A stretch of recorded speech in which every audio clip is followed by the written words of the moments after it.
মালিকরা খুঁজবে আশা করি। অসাধারণ, আকসার প্যাটেলকে 2টো ছক্কা আগিয়ে দিয়েছে।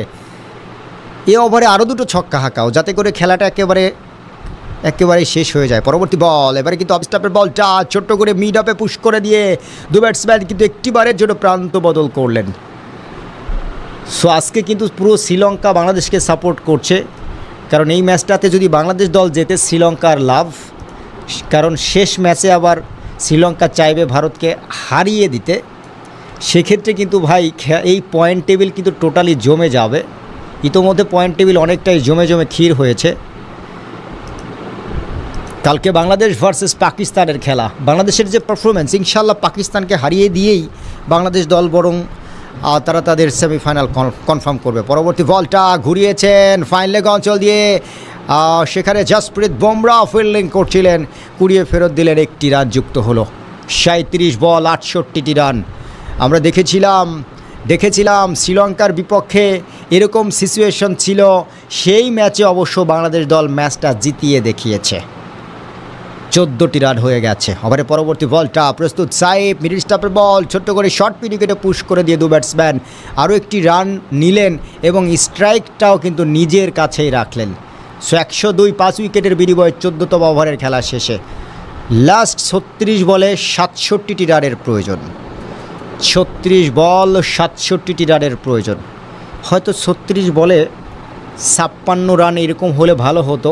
তবে ভাই, আপনার যদি ম্যাচ জেতারই থাকে 36 বলে 77 হলেও কোনো ম্যাটার নয়, ম্যাচ বের হয়ে যায় ইনশাল্লাহ। তবে সাইফ হাসান দারুণ খেলছেন, 40 বলে 63। পুরো জাতি এই মুহূর্তে সাইফ ক্রাশে ভুগছে।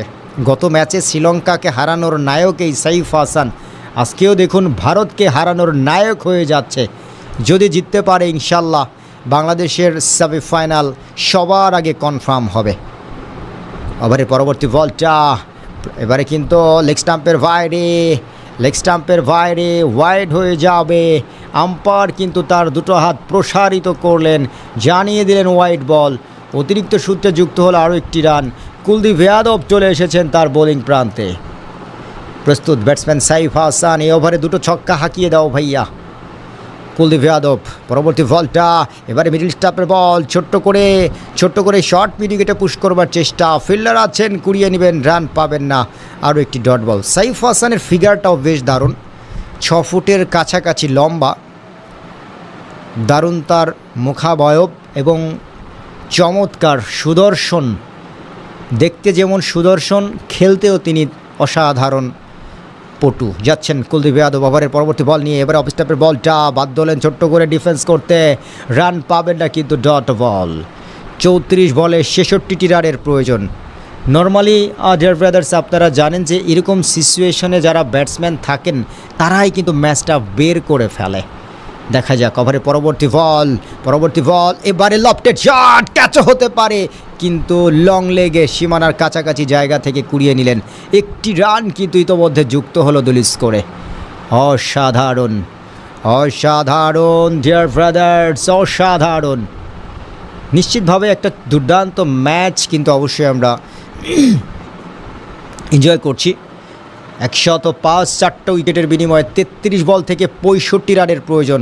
পরবর্তী বলটা ঘুরিয়েছেন কবজির মোচড়ে, বল কিন্তু যাচ্ছে সীমানার দিকে এবং শেষ পর্যন্ত 2-3টা রান, 2টো রান। অসাধারণ। এভাবে মাঝে মাঝে এখন কিন্তু ভাই প্রত্যেকটা ওভারে 8-10টা রান নিতে হবে। 5 বল থেকে 3টা রান সাইফুদ্দিন। কুলদীপ যাদব দারুণ বোলিং করেছে। যাচ্ছেন ওভারের 5ম বলটা নিয়ে, প্রস্তুত সাইফুদ্দিন। এই অবস্থায় আমার কাছে মনে হয়েছে নাসুমকে দরকার ছিল, বল করলেন। এবারে কিন্তু ছোট করে মিড অফে পাঠিয়ে দিয়ে 2 ব্যাটসম্যান আরও 1টি বারের জন্য প্রান্ত বদল করলেন। আরও 1টি বারের জন্য শেষ ওভারে আমরা চাই যাতে করে সর্বোচ্চ 7টা 8টা বা 10টা রানেরই প্রয়োজন হোক, বাংলাদেশ দল ম্যাচটা জিতবে। ভারতের কাছে অসংখ্যবার বাংলাদেশের তীরে এসে তরি ডুবে গেছে। বলতে গেলে জিততে আমরা দেখতে পাচ্ছি মোস্তাফিজুর রহমান 8 উইকেট পেয়েছে, 10 উইকেট কুলদীপ। পরবর্তী বল এবারে ছুটলেই বাউন্ডারি, কিন্তু ছোটেনি। জসপ্রীত বুমরা কি করলেন ভাই, নিশ্চিত 4 বাঁচালেন, তবে 1টা রান হয়ে গেছে। 15 ওভারে 108 রান, 5 উইকেটের বিনিময়ে 30 বল থেকে 61টি রানের প্রয়োজন। 30 বল থেকে 50 রান হলে অবশ্যই ম্যাচটা জেতা যায়, তবে ম্যাচটি যদি আপনার জেতারই থাকে অবশ্যই হারবেন না ইনশাল্লাহ। 30 বল 61টি রান, 30টা বল 61টি রান, কি হতে যাচ্ছে? টান টান উত্তেজনা, একটি প্রেশার ম্যাচ এই মুহূর্তে কিন্তু প্রিয় দর্শক ভাই বন্ধু আপনারা কিন্তু এনজয় করছেন। 30 বল 61টি রান, কি হবে? সাইফ হাসান থাকলে অবশ্যই ম্যাচটি ইনশাল্লাহ আমরা জিতব। দেখা যাক হাদার ব্রাদার্স। একটা ওভারে বাংলাদেশকে অন্তত 20টা রান নিতে হবে। কার ওভার সেটি? একটা ওভারে মিনিমাম 20টা রান প্রয়োজন। সাইফ হাসান পারবেন তো এরকম একটি ওভারে অন্তত 20টা রান নিতে? ইনশাল্লাহ পারবেন। Kuldeep Yadav 3 over 15 run 1 wicket, খুব ভালো বল করেছেন তিনি। কুলদীপ যাদবকে দেখতে পাচ্ছি, সেফাকে আমরা লক্ষ্য করছি। সাইফ হাসান রয়েছেন স্ট্রাইক প্রান্তে। 30 বল থেকে পরবর্তী বলটা এবারে তুলে মেরেছেন, কিন্তু ক্যাচের মতো মনে হচ্ছে এবং ফেলে দিলেন। দারুণভাবে বেঁচে গেছে, ফেলে দিলেন ইনশাল্লাহ। দারুণ, ক্যাচটি ধরতে পারেননি, ছক্কার মার দিয়েছিল সাইফ হাসান। এক্ষেত্রে ব্যাটসম্যান তিনি আউট হলে কিন্তু বাংলাদেশেরও অবস্থা খারাপ হয়ে যেত। তবে ইনশাল্লাহ দারুণভাবে ক্যাচ যেহেতু ফেলে দিয়েছে, ইন্ডিয়া অবশ্য ম্যাচ ফেলে দিয়েছে, ক্যাচ ফেলে দেয়নি, বরং ম্যাচটাই ফেলে দিয়েছে। সাইফ হাসান তিনি ছক্কায় মারতে চাচ্ছিলেন, সীমানার কাছাকাছি সহজ ক্যাচই ছিল বলা যায়, ধরতে পারেননি অবশ্য। শিভাম দুবে ধরতে পারেননি। Catch drop. 29 বল থেকে 60 রানের প্রয়োজন। সাইফুদ্দিন 6 বল থেকে 4টি রান করেছেন। ভারুণ চক্রবর্তী যাচ্ছেন ওভারে পরবর্তী বলটা নিয়ে। এবারে ছক্কা হতে পারে। ক্যাচ অবশ্য হ্যাঁ, আউট হয়ে গেলেন সাইফুদ্দিন আসলে আউট হওয়াতে ভালো হয়েছে, কারণ আই থিঙ্ক আমার কাছে যেটি মনে হয়েছে যে সাইফুদ্দিন 7 বল থেকে 4টি রান, তিনি অ্যাকচুয়ালি ব্যাটিংয়ে তার কিছুই করার নেই, এটাই হচ্ছে বাস্তবতা। সাইফুদ্দিন আউট হয়ে গেছে। কে আসবেন এখন? আমার কাছে মনে হয় নাসুমের আসা উচিত। 109, 6 উইকেটের বিনিময়ে 28 বল থেকে 60 রানের প্রয়োজন। বাংলাদেশের জন্য একটা দুর্দান্ত ওভার প্রয়োজন। মোহাম্মদ সাইফুদ্দিন 7 বল থেকে 4টা রান। সাইফ হাসান 45 বল থেকে 66টা রান করেছেন। 3টা বাউন্ডারি, 5টা ওভার বাউন্ডারি তিনি কিন্তু হাঁকিয়েছেন। সো আমরা দেখতে পাচ্ছি রিশাদ হোসেন সম্ভবত, হ্যাঁ রিশাদ হোসেন এসেছেন। রিশাদ গত 1 বছরে রিশাদের পক্ষ থেকে খুব একটা ভালো ব্যাটিং আমরা কখনোই দেখিনি, বরং লাগলে ছক্কা না লাগলে বোল্ড, এই টাইপের পারফরমেন্সই তার থেকে আমরা সত্যিকার অর্থে বেশি দেখেছি। বাট আজকে রিশাদ তিনি কি করবেন সেটা অবশ্যই দেখার বিষয়। বাট রিশাদ তিনি চাইলে বড় বড় ছক্কা হাঁকাতে পারেন। শ্রীলঙ্কার বিপক্ষে একটা ম্যাচে তিনি 49 বা 48 রান করেছিলেন এবং অল্প বলে 17-18 বলে গত বছর 24 সালে। পরবর্তী বলটা লেগ স্টাম্পের উপরে ছোট করে ঘুরিয়েছিলেন থার্ড ম্যানে দাঁড়িয়ে থাকা ফিল্ডারের কাছে, তবে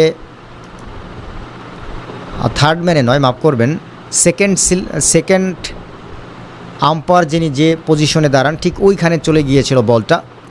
সো 1টি রান যুক্ত হলো দলীয় স্কোরে। 110, 6 উইকেটের বিনিময়ে 27 বল থেকে 59 রানের প্রয়োজন। যাচ্ছেন ভারুণ চক্রবর্তী। ওভারের 4র্থ ওভার বলটা করবেন। এবারে কিন্তু ক্যাচ উঠে গেছে, বিপদ হয়ে গেল এবং ফেলে দিলেন, রাখতে পারেননি। অসাধারণ, 2টো ক্যাচ ফেলে দিলেন, তার 2টো ক্যাচ ফেলে দিলেন Sanju Samson. Oh my goodness, আরও একটা ক্যাচ ফেলে দিলেন, অসাধারণ। 26 বলে 58টি রানের প্রয়োজন। 26 বল 58টি রান। সাইফ হাসান রান নেননি অবশ্য, তিনি ভেবেছিলেন নিশ্চিতভাবে হয়তো আউট হয়ে যাবেন। রান নেননি অবশ্য। রিশাদ আসেন এখনও, রিশাদ আসলে ছক্কাই, এবারে চমৎকার বাউন্ডারি হতে পারে, লং অফে চলে আসবে। আরও 1টি রান যুক্ত হলো, চেষ্টা করছে বটে। বাট এখন রিশাদকে আমরা বলবো ভাই, তিনি কিন্তু দারুণ খেলছেন। 111, 6টা উইকেটের বিনিময়ে দারুণ একটি ম্যাচ, টান টান উত্তেজনাপূর্ণ একটি ম্যাচ এই মুহূর্তে কিন্তু আমরা এনজয় করছি। টান টান উত্তেজনাপূর্ণ। পরবর্তী বল, রিশাদ লেগ স্টাম্পে খেলেছিলেন, 2টো রান হতে পারে, যাচ্ছে সীমানার দিকে, কিন্তু 1টি রান। 24 বল থেকে 57 রানের প্রয়োজন। কি হচ্ছে ভাই, জানি না কি হবে শেষ পর্যন্ত। 24 বল থেকে 40 হলে ভালো হয়, বা 50 হলেও জেতা যায়। 57 এটা তো অনেক কঠিন হয়ে যায়। 16 ওভারে 112 6 উইকেটের বিনিময়ে বাংলাদেশ 24 বল 57টি রান, 4 ওভার 29 রান, 2টো উইকেট। ভারুণ চক্রবর্তী, কুলদীপ যাদব চলে এসেছেন, এটি তার লাস্ট ওভার।